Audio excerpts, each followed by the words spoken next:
الحمد لله رب العالمين الرحمن الرحيم مالك يوم الدين إياك نعبد وإياك نستعين اهدنا الصراط المستقيم صراط الذين أنعمت عليهم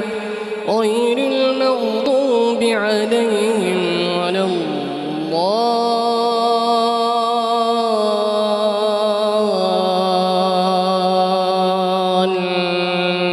الضالين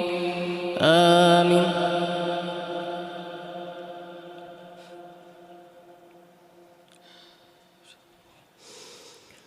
واذكر في الكتاب إبراهيم إنه كان صديقا نبيا إذ قال لأبيه يا أبت لم تعبد ما لا يسمع ولا يبصر ولا يغني عنك شيئا يا أبت إني قد جاءني من العلم ما لم يأتك فاتبعني أهدك صراطا سويا يا أبت لا تعبد الشيطان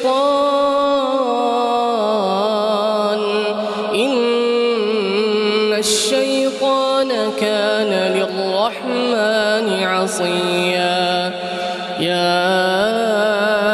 أبت إني أخاف أن يمسك عذاب من الرحمن فتكون للشيطان وليا قال أراغب أنت عن آلهتي يا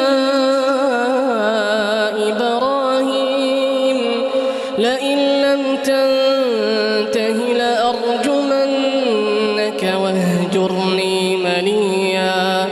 قال سلام عليك سأستغفر لك ربي إنه كان بي حفيا